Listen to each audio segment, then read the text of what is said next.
Hello and welcome all of you in Medical Ladka lecture. तो in today's topic we will read एक topic है जो community में और चाइल्ड हेल्थ नर्सिंग में कॉमन आता है। तो ये वो कॉमन टॉपिक है असेसमेंट ऑफ न्यूबॉर्न। वो हम लोग देखेंगे। उसमें पहले देखेंगे हम लोग वाइटल साइंस न्यूबॉर्न के। तो वाइटल साइंस में there are mainly 5 types of data. पहला टेम्परेचर, दूसरा पल्स रेट, तीसरा रेस्पिरेशन, चौथा ब्लड प्रेशर और फिफ्थ वाइटल साइन पेन होता है।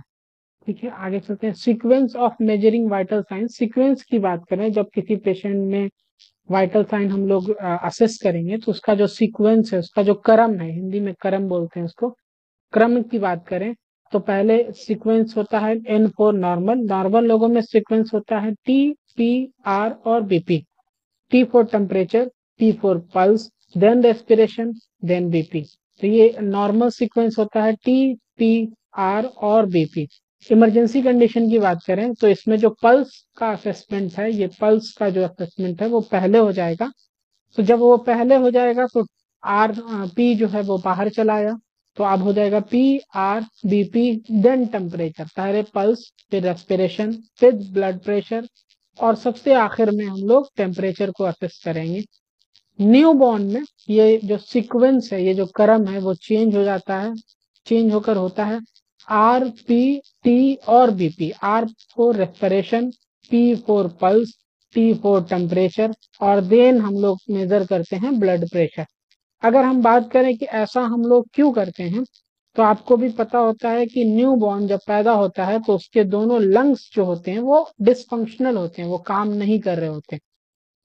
तो इसीलिए न्यू बॉर्न में सबसे पहले असेस करना हो जाता है जरूरी कि सबसे पहले हम रेस्पिरेशन को असेस करें कि क्या जो बच्चा जन्म लिया है वो एक्टिव रेस्पिरेशन शो कर रहा है या नहीं।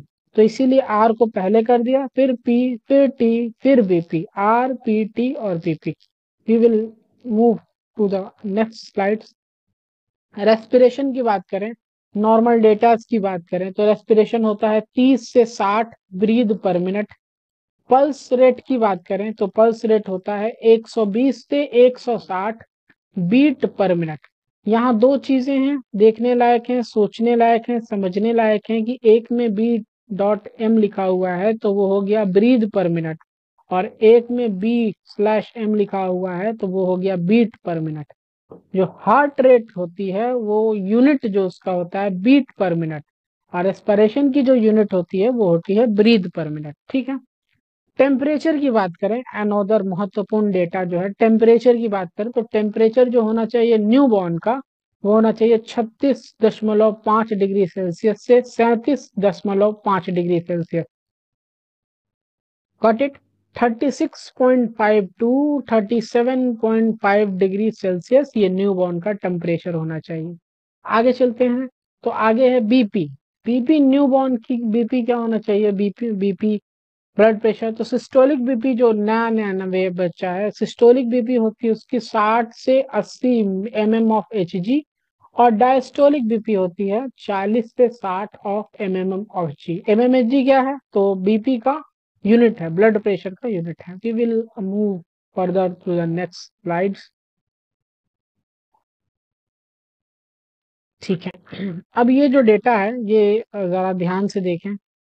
मैं अपनी तस्वीर को थोड़ा सा छोटा कर लेता हूँ। हाँ, ये डेटा देखें। एक साइड में एज लिखी हुई है, पेशेंट की एज, और फिर हार्ट रेट लिखा हुआ है और फिर रेस्पिरेशन रेट लिखा हुआ है। ठीक है। तो अगर 0 से 3 महीने का बच्चा है तो उसकी हार्ट रेट होगी 120 से 160 बीट पर मिनट। ठीक है। और अगर 0 से 3 महीने का बच्चा है तो उसकी रेस्पिरेशन रेट होगी 30 से 60 ब्रीद पर मिनट। सेम एट एज उसी तरह 3 से 6 महीने का बच्चा है तो उसकी हार्ट रेट होगी 100 से 150 बीट पर मिनट। अगेन 3 से 6 महीने का चाइल्ड है तो उसकी हार्ट रेट कितनी होगी? 100 से 150 बीट पर मिनट, और उसकी रेस्पिरेशन रेट हो जाएगी again 30 to 45 breath per minute. अब बच्चा जो है 6 से 12 महीने के बीच में है तो उसकी heart rate 90 to 130 beat per minute, और उसका respiration rate 25 to 40 beat per minute. 1 से 3 साल में 80 to 125 हो जाती है हार्ट रेट, और रेस्पिरेशन होता है 20 to 30, 20 to 30, 20 से 30। 3 से 6 साल का बच्चा है, 3 से 6 साल, अगेन 3 से 6 साल का बच्चा है, तो उसकी जो हार्ट रेट है वो 70 से 115 बीट पर मिनट। और अगर सेम बच्चा 3 से 6 साल के बीच में है, उसकी रेस्पिरेशन रेट हो जाएगी 20 से 25 बीट पर मिनट। और 12 साल, 6 से 12 साल के बीच में हार्ट रेट हो जाएगी 60 to 100 नॉर्मल जो आती है, और रेस्पिरेशन हो जाती है 14 से 22, 14 से 22, 14 to 22। देन अगेन 12 साल से ऊपर है तो heart rate 16 to 100 as normal human being की जितनी होती है। और रेस्पिरेशन रेट की बात किया जाए तो 12 से 18 बीट पर मिनट ये हो जाएगी। Now we will move to the next slides. Fifth vital sign की बात करें तो fifth vital sign newborn assessment में होता है pain. Generally pain is the subjective data, जो सब्जेक्ट बताता है, but in case of newborn it is objective data because newborn can not explain. दो तरह के डाटा होते हैं, जैसा कि हम लोग पीछे के क्लास में पढ़ चुके हैं। एक मिनट। डेटा जो होते हैं टोटल दो टाइप के होते हैं, जो सब्जेक्ट बताता है उसको बोलते हैं सब्जेक्टिव डाटा, और जो ऑब्जेक्ट बताता है उसको बोलते हैं ऑब्जेक्टिव डाटा। इस स्लाइड्स में कहने का मतलब है कि पेन, मुझे दर्द हो रहा है, तो मैं अपने डॉक्टर को, अपने हेल्थ केयर प्रोवाइडर को ये बात बताऊंगा कि I have feeling of pain, मुझे दर्द हो रहा है। तो जो मैं बताऊंगा वो हो जाएगा सब्जेक्टिव डाटा, और जो ऑब्जर्व किया जाएगा वो हो जाएगा ऑब्जेक्टिव डाटा। न्यू बॉर्न जो कि अभी अभी जन्म लिया है, उसके केस में जो डेटा होते हैं पेन का डेटा, वो सब्जेक्टिव नहीं होके ऑब्जेक्टिव होता है, क्योंकि न्यू बॉर्न अपनी पेन की फीलिंग को समझा नहीं सकता, बता नहीं सकता। तो इस केस में जो पेन हो गया वो डेटा हो गया objective in case of newborn. और अगर हम बात करें एडल्ट केस की, तो पेन जो डेटा हो गया वो सब्जेक्टिव डेटा हो जाएगा। ठीक है, we will further to the move next slides. ठीक है, पेन को नापने के लिए एक स्लाइड्स का एक स्केल का इस्तेमाल करते हैं, जिसे हम लोग बोलते हैं फेस स्केल। फेस स्केल जैसा कि आप इमेज में देख रहे हैं, 0 डेटा नो हार्ट, 2 पे हार्ट ए लिटिल बिट, 4 पे hurt a little bit more. Face scale is use to measure pain as well as Wong Baker face pain scale. दो तरह के फेस स्केल होते हैं। इन केस ऑफ चाइल्ड इसको बोलते हैं फेसिस स्केल। क्या बोलते हैं इसको? Faces scale. और ये 3 से 18 साल के बच्चों में इस्तेमाल की जाती है। और यहाँ पे जो डेटा होगा ये ऑब्जेक्टिव होगा, यानी कि आप पेशेंट से पूछेंगे कि आप अपने पेन को इतनी रीडिंग में से कौन सी रीडिंग देना चाहेंगे। तो जब आप पेशेंट से पूछेंगे तो ये डेटा हो जाएगा ऑब्जेक्टिव, और वैसे हो जाएगा सब्जेक्टिव। सब्जेक्टिव डेटा में एडल्ट में इस्तेमाल किया जाता है। एडल्ट में कौन सा स्केल इस्तेमाल किया जाता है, we will see in the next slide. So Wong-Becker scale, face scale, in case of child 3 से 18 साल में होता है, और ये सेल्फ रिपोर्ट करना होता है। ठीक है, आप खुद रिपोर्ट करेंगे।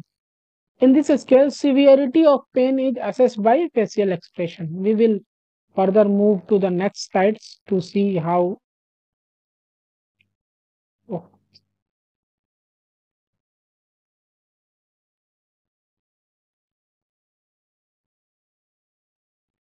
अगले जो स्केल की बात कर रहे थे हम लोग, ये है वो विजुअल एनालॉग स्केल। दो तरह के स्केल होते हैं, एगो फेसेस स्केल, एगो विजुअल एनालॉग स्केल। बात वही है, फेस स्केल ही है, लेकिन 8 साल से ऊपर के लोगों में यूज किया जाता है विजुअल एनालॉग स्केल। और ये होता है पेशेंट अपने पेन की रीडिंग खुद देगा, पेशेंट अपने पेन की ग्रेडिंग खुद देगा, तो उस स्केल को बोलते हैं पेन स्केल, पेन स्केल। तो ठीक है, हमने क्या क्या देखा? हमने पिछली स्लाइड्स में देखा कि वाइटल साइन 5 तरह के होते हैं, temperature, pulse, respiration, blood pressure और पेन। फिर हमने देखा सीक्वेंस, देखी कि नॉर्मल इंसान में टीपीआर और बीपी, इमरजेंसी कंडीशन में पी आर बीपी और टी, और देन न्यू बॉर्न में आर पी टी और बीपी। ठीक है, रेस्पिरेशन हमने देखा, नॉर्मल रेंजेस क्या होती हैं रेस्पिरेशन की, पल्स रेट की, टेम्परेचर की, बीपी की। फिर हमने देखा कि हार्ट रेट और रेस्पिरेशन रेट का क्या रिलेशन है इन केस ऑफ न्यू, और बढ़ती बढ़ती उम्र के साथ साथ हार्ट रेट और रेस्पिरेशन रेट में क्या रिलेशन होता है। फिर हमने देखा पेन के बारे में। पेन जनरली सब्जेक्टिव डाटा होता है और बच्चों में ये ऑब्जेक्टिव डाटा होता है। पेन को नापने के दो स्केल होते हैं, एक पेसिस स्केल और एक होता है विजुअल एनालॉग स्केल। और पेन के नापने की स्केल हम लोगों ने देख लिया, एक पेसिस स्केल और विजुअल एनालॉग स्केल। ठीक है, अब हम लोग चलेंगे ने,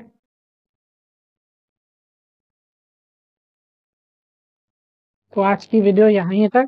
उम्मीद करते हैं कि आपको नॉर्मल नियोनेट के वाइटल साइंस समझ में आए होंगे, और अगली क्लास में हम लोग फर्दर नेक्स्ट बात करेंगे। तो अगर आपको क्लास अच्छी लगी है, तो अगर आपकी कुछ मदद हुई है नॉर्मल नियोनेटल असेसमेंट में, तो ये कम्युनिटी में भी सेम आता है।